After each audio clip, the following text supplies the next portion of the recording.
Hello, time for a vlog. Kind of an emergency vlog, really. I wasn't planning on one, but I do vlogs when I think of things to say, and it has struck me that there are so many crises bearing down on us at the moment. This is March 2022. I forget the date, it's something like the 11th, I don't know. Anyway, Wednesday. And I suppose I'll put this up on Thursday or Saturday. So by the time you see this, things may have changed, you know. Everything's changing so quickly at the moment. It's really out of control, it looks to me. But maybe it isn't. Anyway, I've got my notes. There. I usually do a mind map where they're spread out all over the place. But I did them linearly this time for some reason, and I can't follow this.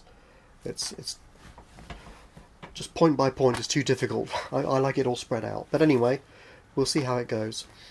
The thing is, crises. Yeah. There are a lot, and it strikes me that there's so many of them. We're either being taken down deliberately, or it's all incredible incompetence. Or, in any case, some of them are bound to hit. We can't escape so many issues. Now, I don't want this video to be depressing and cause fear-mongering and all that. I want it to be looked at as facts. Just neutral facts, which it is, they are.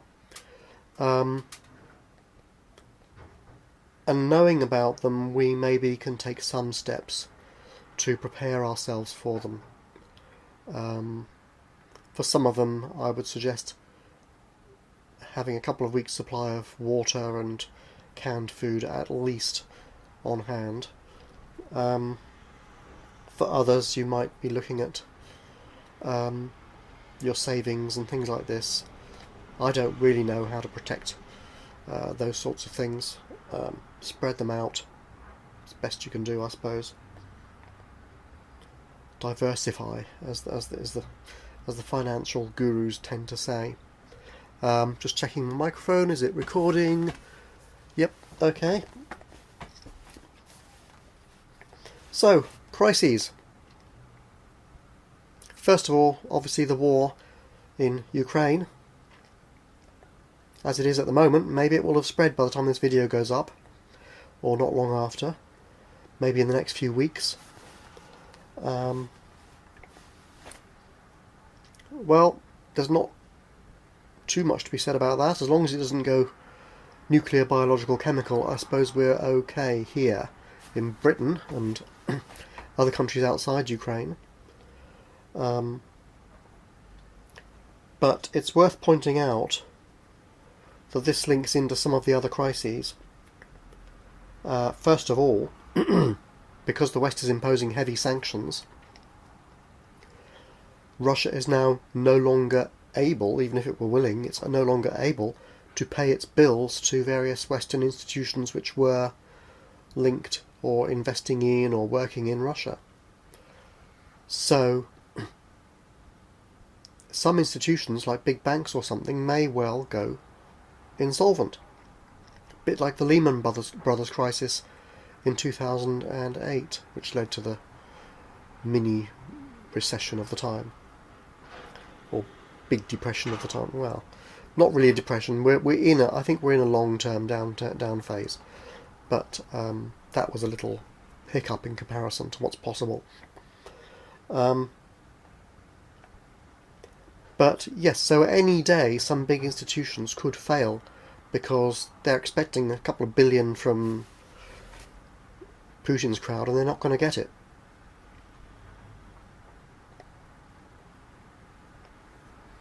And we shouldn't forget that there is an economic crisis in China with the property market collapsing, which is going to produce similar issues. Lots of companies not being paid and therefore perhaps going insolvent.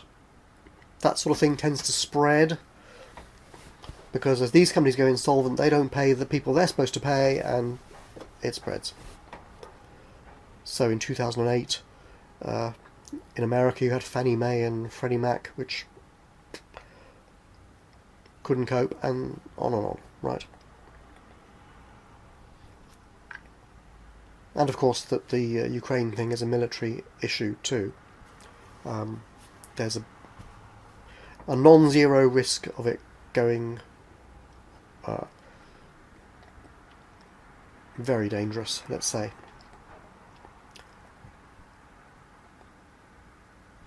Now the Ukraine thing leads into another issue, which is the food crisis. Now there was something of a food crisis around the world already because of climate change, right? Making it harder to grow the necessary crops to feed everybody. And so bad weather in various places has been reducing the harvest now for several years. But now Ukraine and Russia between them provide something like 40% of the world's wheat. And none of that is going to get anywhere at the moment. They also provide quite a lot of corn and corn oil and fertilizers and sunflower oil as well. So food prices are rising rapidly throughout the world. Now, in the wealthy Western countries, we can tighten our belts a bit and just, carry on buying it, frankly. But remember, it was food price crises that was something of the trigger for the revolutions that happened a few years ago in Northern Africa, Egypt, Tunisia, and so on. People were rioting because of high food prices, and they're going up again right now, completely outside their government's control. They can subsidise them a bit perhaps, but not for long, or their economies will collapse.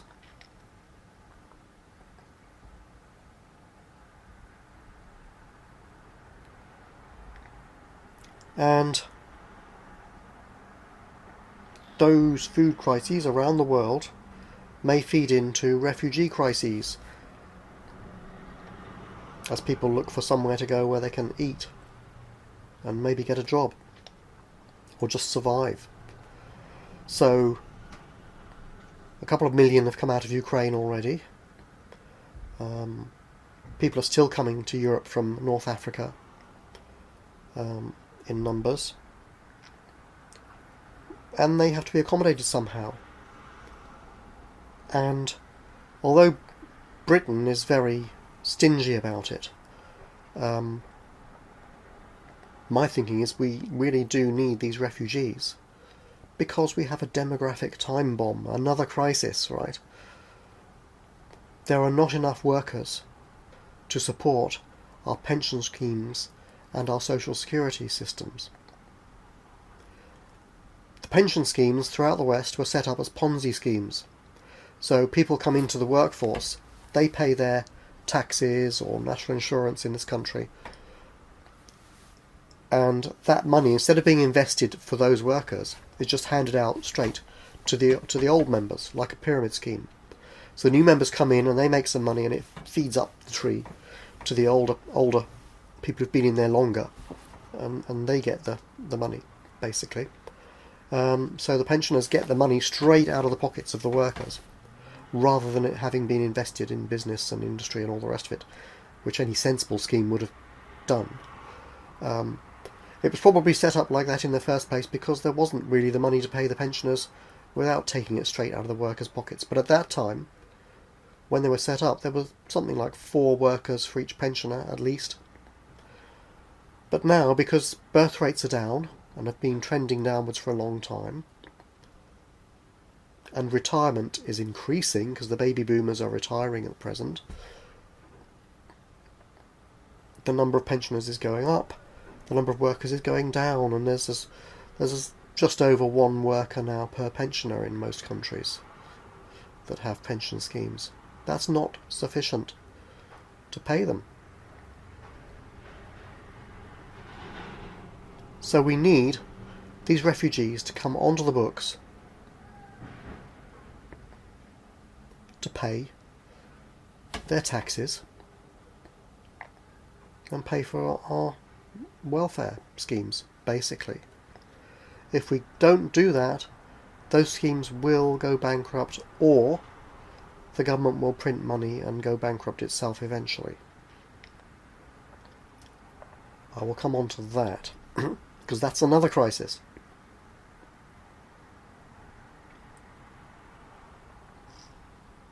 Well, I guess I'm there. Let's do it now.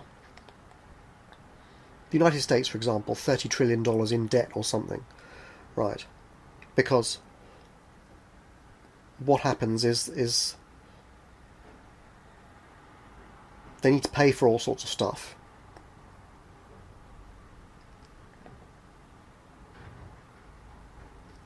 They borrow money, because that's the way it's done. Money is debt. They borrow money. They have to pay it back. But they can't afford to pay it back, so they borrow more money to pay it back with. And this has gone on for decades now. Year after year, they're borrowing more and more money to keep paying it back. And it gets to the point where the amount of interest they're paying back is really too much for them to borrow. The markets don't really want to lend them money anymore at these low interest rates. So the interest rate starts to go up. And it becomes unaffordable, really, because they can't borrow the money. Institutions feel it's getting a bit too risky. So what does the government do? It prints currency. In the old days, they would literally go to the printing press and print dollar bills or pound notes or whatever it is, and pay it with that. Just nowadays they do it on a computer. They just stick some numbers in. Okay, well let's add a few billion to the amount of money we've got. Right, that's what they do. Okay, and then they pay it with that. And okay, that's taken. It's paid, but because the money supply is increased, what you actually have is inflation. And inflation is always ultimately caused by money printing, currency printing. So we see prices shooting up now. Yes, it's caused partly by commodity shortages, for sure. But some of this inflation is caused by this currency printing. Because what it means is, the way it works for a government is that instead of paying back their debts with money which is worth the same as it was when it was borrowed, they can pay it back with money which isn't worth as much. So if they want to pay $1 billion off, when they borrow $1 billion, that's $1 billion worth of money. But when they print it, if they print another billion, there's now 2 billion. So they pay back $1 billion with money which is really only worth $500 million. It's called 1 billion, but it's worth half. And that's how it works. And that's why inflation is the theft of your savings, because they reduce in value.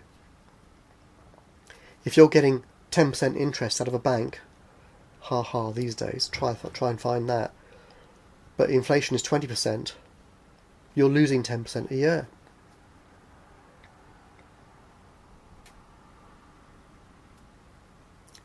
Your £100 in the bank is now worth 90. And so on. It still looks like £100, but it buys you less.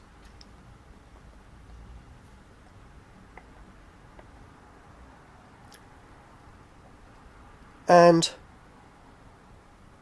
as the inflation goes on, the government has to print more and more, because obviously institutions realise, oh, this money isn't worth as much as it was, let's ask for more interest still.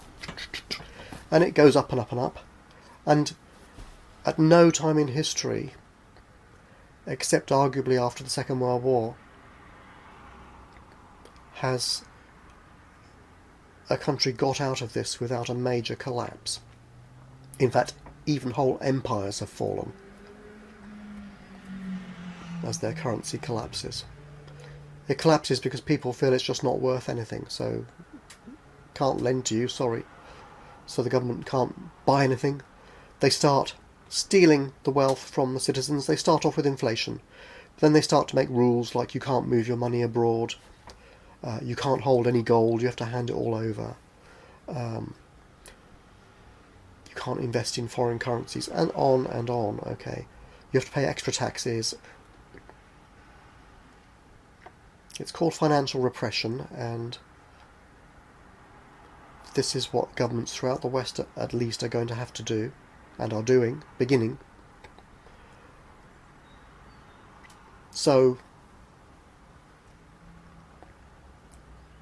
somehow you've got to try and stash it where they can't find it if you want to keep it. And it has to be in real assets like property, yes, precious metals, maybe, but remember it will be made illegal to hold them, so you'll have to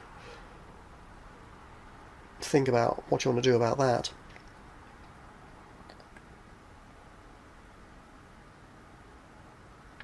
But in the event of a collapse, you would need something like that to trade with, to get food, and so on.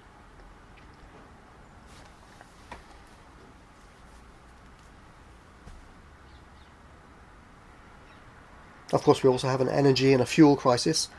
Again, this was happening anyway, because the economies are trying to go green and they haven't built enough nuclear power stations, which are dangerous anyway, and they have been not renewing the oil and the coal-fired power stations and so on, and the climate can't handle it anyway. And now Russia, which supplies a lot of the gas for Europe, for example, is obviously going to be cut off. Germany's going to lose 30% of its energy source. That's a big deal. Britain gets about 4% of its gas from Russia. And the government has said, oh, well, we're going to sanction Russia's gas at the end of the year. It's March now, so right, they're not really going to sanction it. That's ridiculous. Oh yeah, we'll sanction it, but not just yet. Right, okay. I think Russia will cut us off before then.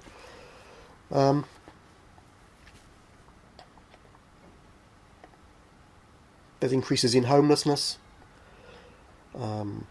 Germany's dealt with its demographic crisis cleverly. It was unpopular. They let in 1 million refugees from North Africa and Middle East, all in one go. And that's caused social problems because these people have different cultures and they clash somewhat with Western values. But at least they've got 1 million more workers on the payroll paying the taxes, or they will have by the time they're all employed. And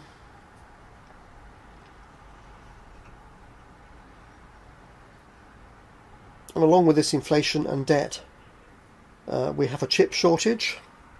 Right, this is one of the commodities which are short. So electronic equipment cannot be renewed and refurbished and repaired properly anymore. There's serious shortages in the car industry and so on. Most of the chips are made in Taiwan, which China has its beady eye on. If China invades Taiwan, we can forget those chips, I think, for a few years. There are general supply chain and transport chain difficulties because all the containers, after the fairy dust crisis, which is still continuing, the issue from Wuhan, all these containers are in the wrong ports. Ports keep having to close because of infections and so on. Still, there aren't enough workers in the transport industry because all the shutdowns meant many of them retired and weren't replaced. And in Britain we have Brexit on top of that, causing issues because we don't have proper deals with the EU and the regulations are obscure and some people are ignoring them and some people are obeying them, and there's constant bickering. And, if you haven't filled in your paperwork properly, it gets stopped and the fish goes off, and it's absolute stupidity, right? Shortages also apply to other things which are coming from Russia at the moment, like uranium. Nickel prices doubled yesterday, so it's now $100,000 a ton. Yeah, what else? What else is short? Aluminium, oil, gas, coal. Although we don't burn it in this country at the moment.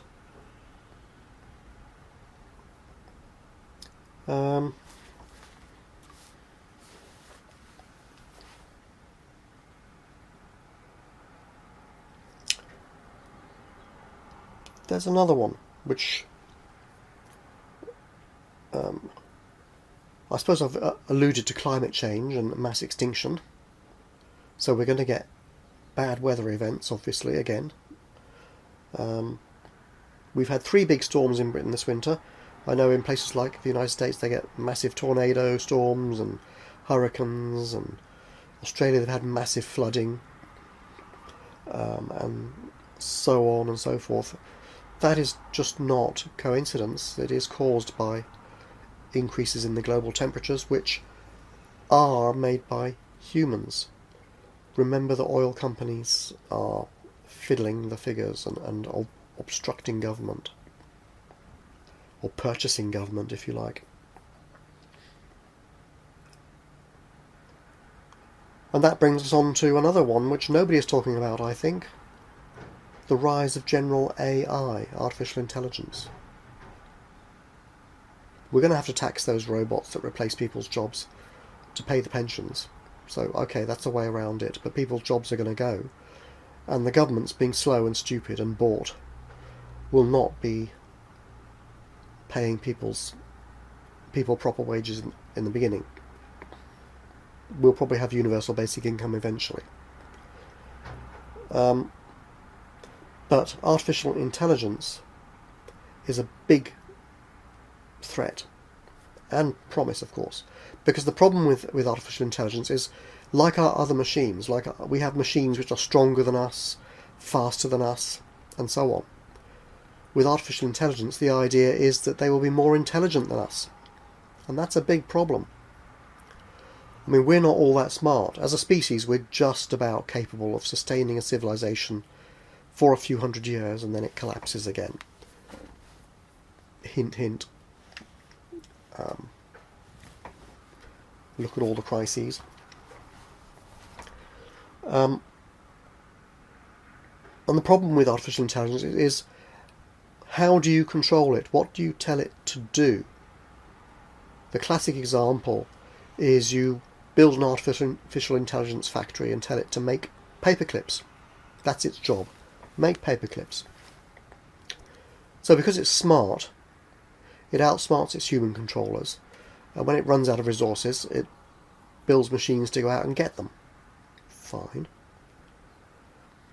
And then it starts converting more things into paperclips. And it starts to make billions of paperclips. And then it turns the whole world into paperclips, exterminating all species and humans. It's just going to make paperclips. That's its job. Eventually it'll conquer the entire universe and turn it all into paperclips. Maybe it'll manufacture other universes so it can carry on. I don't know. But this is the problem with an artificial intelligence.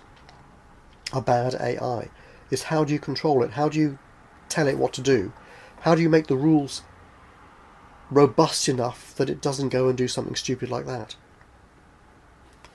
And the answer is, you can't really, if you give it specific rules. We have actual real-life examples of stupid and bad AI in the world now. They are called multinational corporations,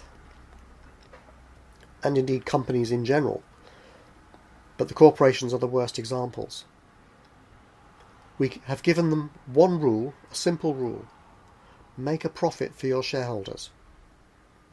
And that is enshrined in law. And that is what they do. Hence a company like Exxon, it knew 50 years ago, and probably before that to be honest, that their activities would damage the climate of the earth, would lead to mass extinctions, would cause deaths from pollution, would lead them to exploit people in the third world egregiously, and lead to many deaths there from toxic pollution, literally oil spills and all the rest, which they don't even bother to clean up. The collection of minerals using unsafe methods and so on. They knew all that. And did they adjust their methods to try and mitigate it? No. They hid it. They hid the facts. And they lobbied government to prevent environmental legislation. They carried on drilling and polluting and so on because that's the best way to make a profit. Externalise all your issues and hide them so that the public doesn't realise that you need to be shut down or something needs to be done. And the people working for these companies, I wonder about their morality. I mean, obviously the people at lower down really don't know what they're doing and didn't know this. Now they do know, I think. Many of them will be kidding themselves that no, it's not being caused by this sort of activity. Climate change is a natural phenomenon. Climate change is a natural phenomenon, but it happens on scales of 100,000 years or more. It doesn't happen in a single century or two. That's artificial. And that's artificial intelligence. And that's, you give them a simple rule, and they obey it. And what's more, they outsmart you. The companies have outsmarted government. They've purchased government, basically. They've outsmarted the media. They purchased the media, basically. They own it, effectively.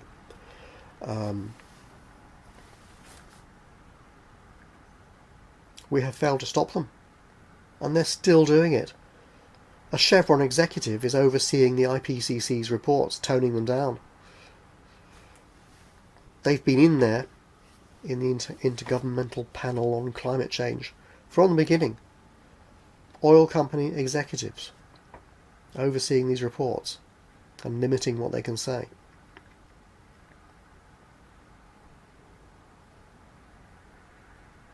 Can you believe it? We have similar things in this country with the food industry, which is a similar bad AI, making toxic snacks which are delicious but harmful and addictive, and they know it. But the food panel that we have in this country for I forget what it's called, but it's meant to represent the public, okay? But it's in fact staffed by food company executives and government representatives, civil servants and food industry executives. How is this going to look after the public's interests? It's completely stupid, right?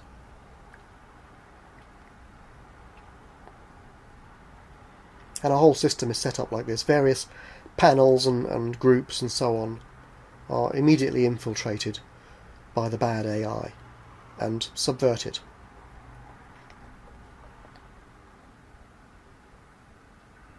Corporations and social media are bad AI. Social media addict people to swiping up or whatever direction you have to swipe, and stop people thinking. They shorten their attention span. They feed them news bites from the media which are one-sided.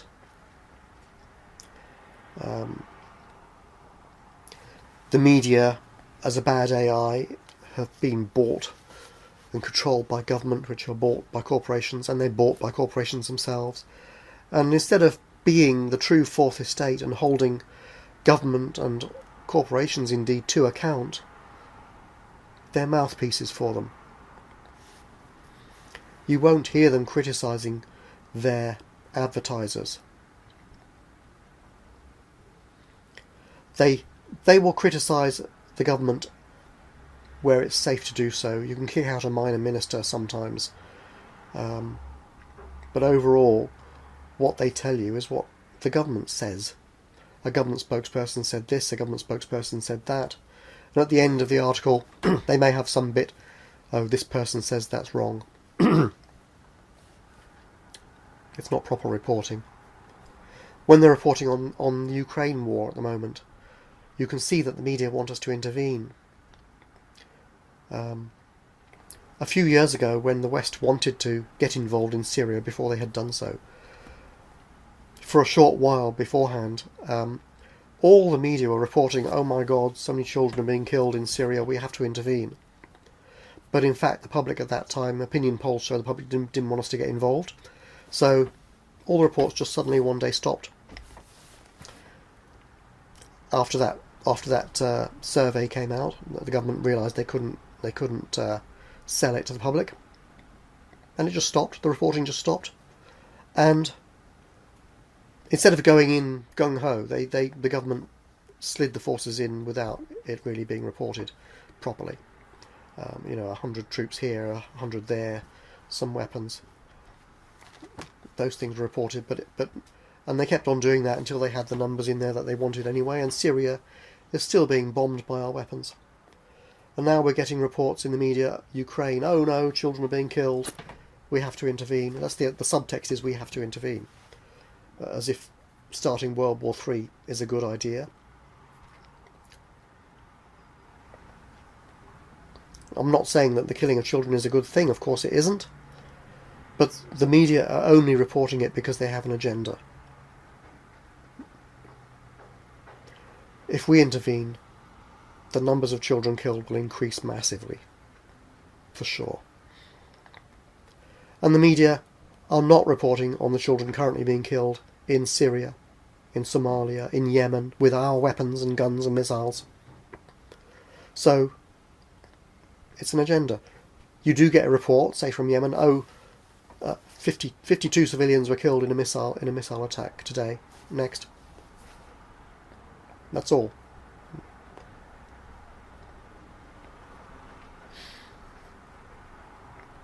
Somehow it matters here and it doesn't matter there.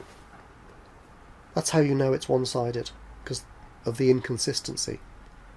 Because our attention spans have been reduced so much by the social media and by the internet and by bad education systems, it's hard to recognise it and to see it. But it's there. When it's pointed out, I think you can see it.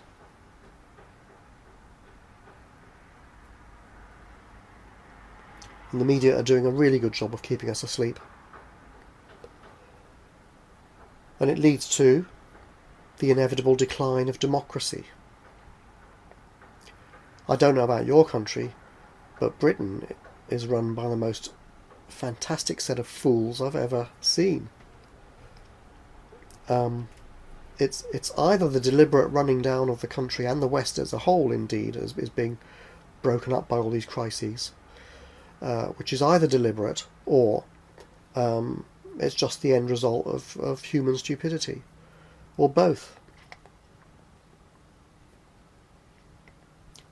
But of course our leaders are, in Britain, they seem to be so stupid that they think they're smart. Because of the Dunning-Kruger effect, stupid people are too dumb to realise that they don't know much, and they think they're smart. And our government is full of these people, I think. Sure, there are clever people there, and they're certainly cunning and sociopathic, which is another human failing. But they're breaking down the system. They're not solving these problems. They're just leaving them, or they'll take piecemeal action. I did a video a little while ago about the Club of Rome's Limits to Growth report, and about how nothing was done to stop climate change, even though and the collapse of civilization due to the shortage of resources and increasing pollution and so on, which should be setting in around about now, according to them, and it is, as we can see. And I mentioned that nothing was done about it. That's not completely correct. Piecemeal measures were taken. I think in America, for instance, the Clean Air Act was introduced, and some environmental acts were introduced. But these were token gestures. Nothing was done about the fundamental cause of it, the bad AI of corporations. The rules we give them to make a profit for your shareholders with no other considerations. When a company gets too immoral, the government will pass a law saying you're not allowed to do this or you're not allowed to do that. They don't tackle it at source by changing the rules. The rules for AI, the current thinking is, to make it work, you have to give it vague rules. A vague rule is satisfy human preferences, so that the AI has to keep coming back to ask, what are your preferences now? Is this the right thing I'm doing? If you have a vague rule, and the corporations should be on this too, we need to give them vague rules, not a precise one, because it will just be exploited. The system will be gamed as they have been gaming it, and it will break down in the end and be a disaster. So,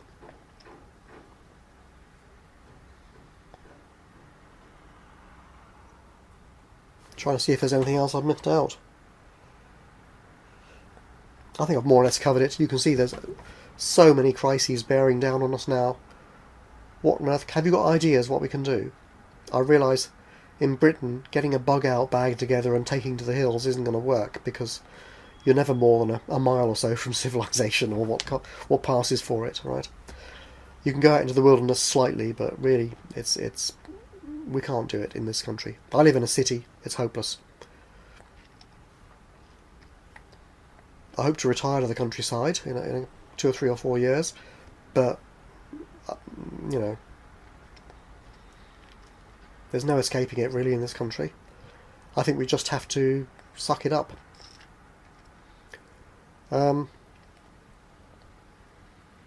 Yeah. Any ideas? What on earth can we do?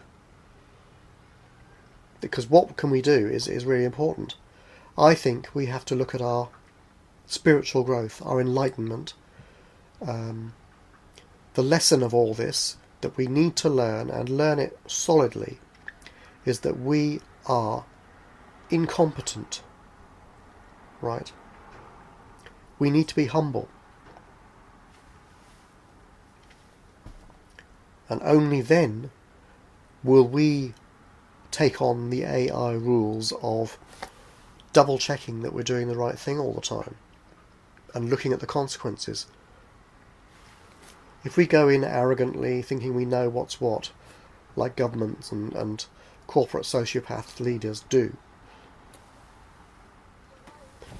the manly gung-ho approach is a disaster. And our society is full of people like that. It promotes that behaviour, and it is dead wrong.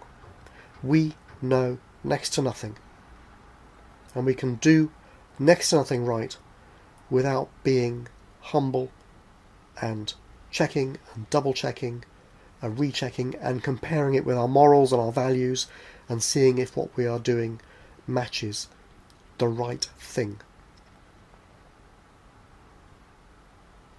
We haven't been doing that forever. It's all been warlords and power and money, and now we wonder why it doesn't work and why it doesn't produce a good outcome. Because if you're doing evil things for evil motives, it isn't going to produce a good outcome. Isn't that obvious? So be humble, right? Be humble. That's my answer. It's too late for our civilization, I think. But we can carry that forward maybe into the next one, if there is one, if we survive.